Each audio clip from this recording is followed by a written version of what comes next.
Welcome everybody to the top 10 best winter anime of 2019. It's like the Olympics, but not as good. My name is Misty / Chronexia, and I'm bringing you the hot take on the beginning of the year when it comes to anime. What you should avoid, what you should look out for, and which sequel should you pick back up. And boy oh boy do I have a fun one for you this season. This winter there's not even 40 new anime. So when you split the new IPs and the sequels, take out the filler anime, that leaves you with a very tiny selection. And not gonna lie, despite this being labeled as a top 10 best, we're gonna scrape the bottom of the barrel for a few entries before we actually get to the decent ones. But that's my job to worry about, and you don't have to sit through that part. So let's start off with the actual worst anime of the season.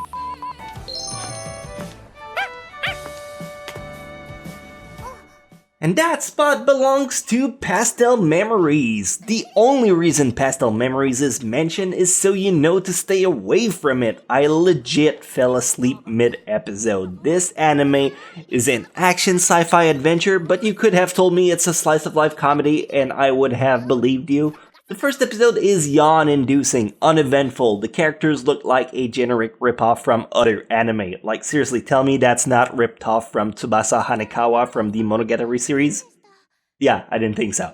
The story is set in the future, and it's about how terrible it is that the otaku culture has declined to non-existence, and how the girl wish it was brought back. I would avoid it entirely, even if you're a completionist, and that's saying a lot even from my standards.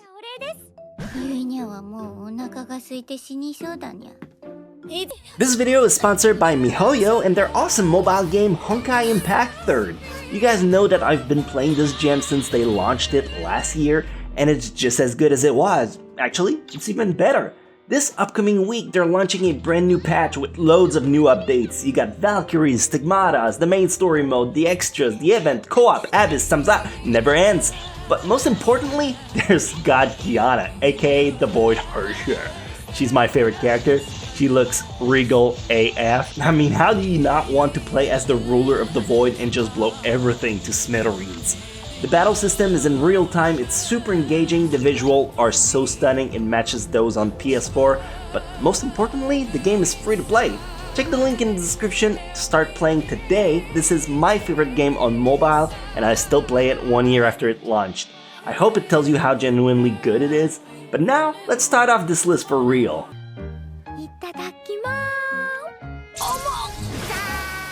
At number 10, if you're gonna twist my arm, is Watashi Need Tenshi ga Maiorita.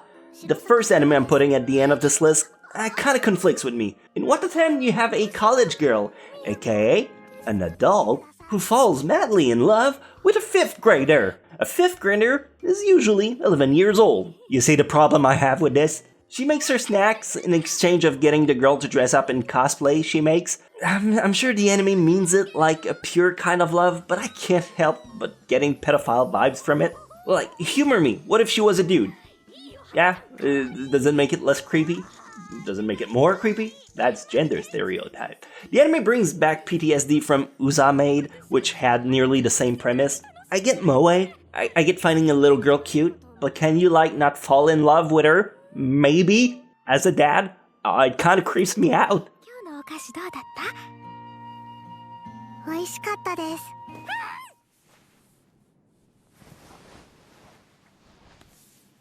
Number 9, Domestic na Kanajo. Alright, I'm putting it here because it's well made and all that jazz. The story is about a guy who goes to a mixer and a girl brings him back home where they bang, despite the guy being in love with his teacher. The guy's father remarries. Turns out his new wife has 2 daughters, the girl he banged and the teacher. The anime is essentially Scumswish mixed with citrus. But what really bothered me about this show was when the guy tried to pull a move on his teacher when she was passed out drunk. I complained about it on Twitter and people told me I was overreacting. It's just anime. Told me my point was invalid because there's way worse stuff out there. He was just gonna kiss her, right? So fucking whatever! You make up your mind about it. Personally, I think it's not cool to try anything on a passed out girl regardless of your relationship with her. But don't let me tell you about moral here on anime videos. Can we move on to an actual one that's just not as morally great so I can stop complaining like a little bitch? That would be awesome.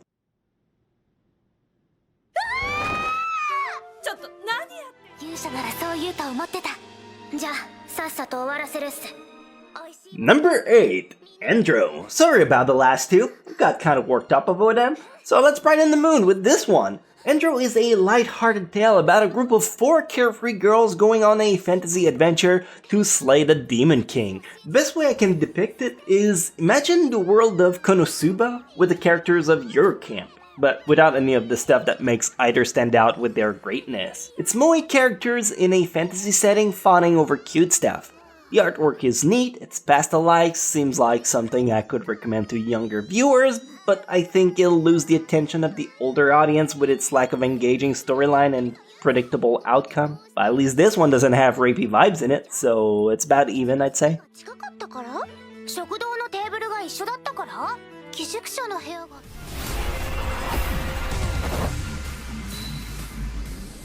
Number 7. Magical Girl Special Ops Asuka. Ah yes, the obligatory magical shoujo anime of the season. There's always one, and now they all have a dark spin on them. It's been done, and redone, countless times since Madoka Magica. You got Mahou Shoujo Site, Yuki Yuna's a hero, and everything in between. That's not even counting the cute dark combo that's not Magical Girl like School Life or Happy Sugar Life. In Magical Girl Asuka, you have 5 girls who defend mankind from I don't know how you pronounce it. 5 girls save the day, and they're put back into hell after 3 years of uneventful stuff.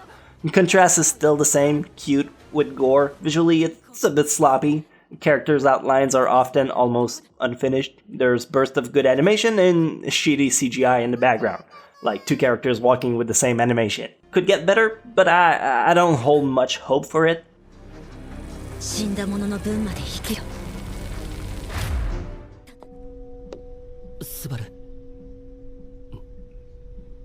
Number 6. My Roommate is a Cat. What a peculiar anime this one. My Roommate is a Cat is a slice-of-life feel-good comedy about a guy who lost his parent during his teenage years. Forced to grow up alone, he started to hate other people altogether. One day he meets a stray cat and takes it in, only to strangely start bonding with the animal. The anime showcases some events from both point of views, so something happens, you see how the guy reacts to it, and then the same thing happens again, and it's from the cat's perspective. Not especially groundbreaking, but it puts back a little bit of shine in your day, especially if you're a cat lover. That's all I have to say about this one. I mean, it's cute.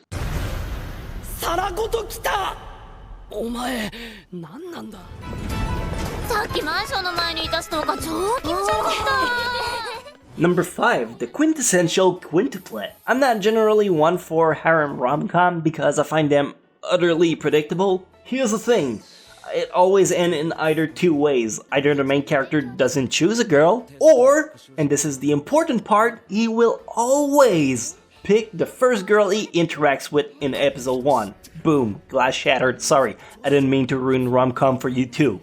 Anyway, in this one you have a teenager, a bit of a dick, who has to tutor a bunch of quintuplet girls who all suck at studying. Beside that, I mean, every girl is a different trope. You have the cool reserved girl, the happy-go-lucky one, the tsundere, pretty standard. However, in its defense, the girl looked beautiful. Haven't seen such good-looking girls since Rosario Vampire. But, you know me and pink hair girl, right? そうだね。 風太郎が来る前はね。何事が起こったのか。死んではおりませぬが。Number 4, Dorota. Dorota? In number 4? Am I mad? Instant unlike. Desubscribe. Reported for being a nagger. Look, the anime is good. It's excellent. Truly, the soundtrack is gorgeous. The opening? Godlike.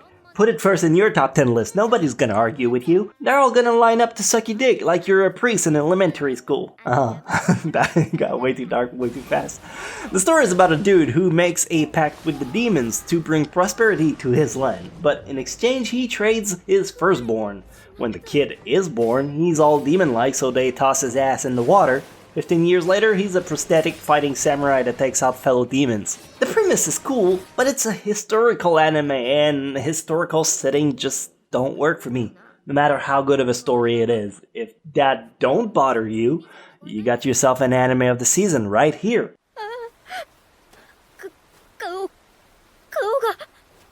映画のペアチケットが当たったんですけど。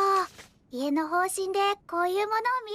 3, Kaguyasama, Love is War. Alright, picture this. Death Note, but with Light and L being in love with each other, and they use their smarts to try and make the other person confess. Wait, no, that's just about every yaoi Death Note fanfiction ever. Well, I guess it's also Kaguya-sama. The story takes place in a prestigious high school, where the school president is convinced the vice president is in love with him, while the vice president thinks the president is in love with her.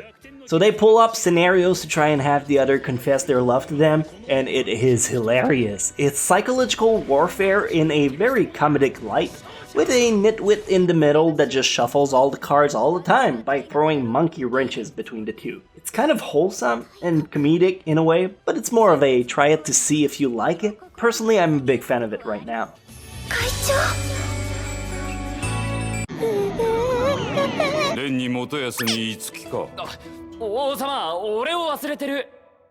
Number 2, The Rising of the Shield Hero. Oh, I fucking love this one right now. I'll be honest, this is number 2, but truly, it's tied with number 1. Shield Hero is an isekai anime about an average guy being summoned in a brand new world to be one of the legendary hero wielding a shield, Captain America style, alongside 3 other fighters, a sword, a lance, and a bow. Since his weapon kinda stinks, no one wanna join party with him, and he gets tricked by the only person he trusted.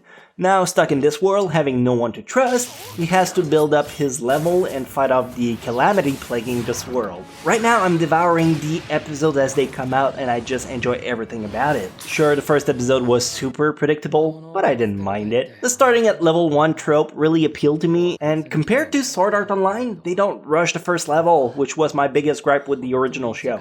The bonding with Raftalia in episode 2 is wholesome and endearing. If they keep this up, this could be an all-time best anime.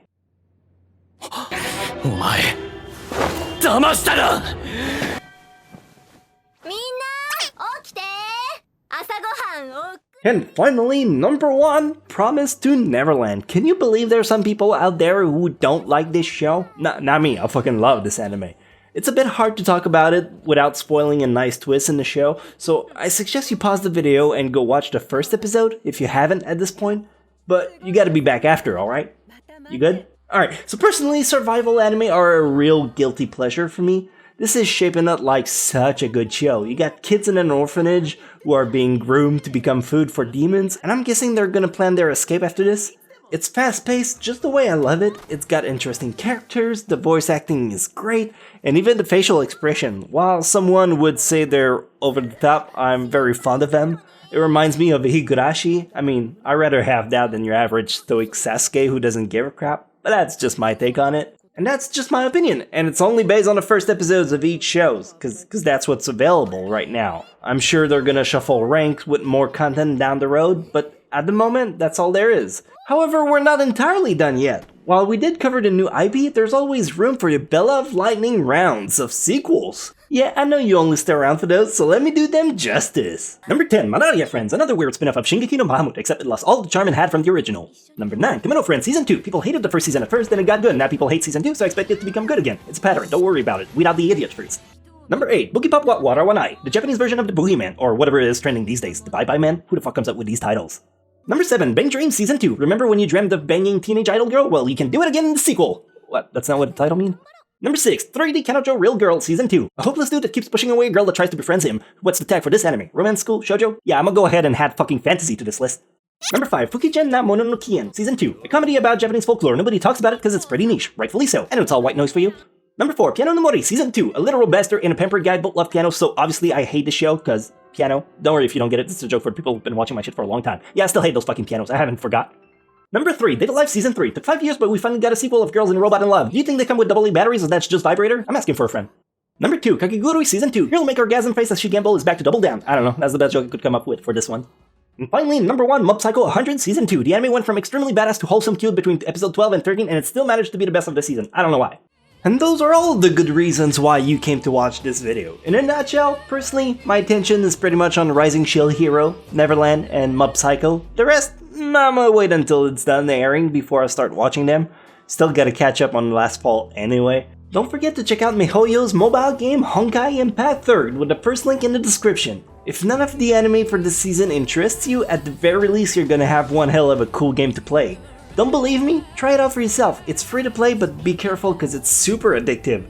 You won't realize 6 hours have passed by the time you're done with it. My name is Misty / Chronexia. Thanks for listening, and I'll catch you guys next time.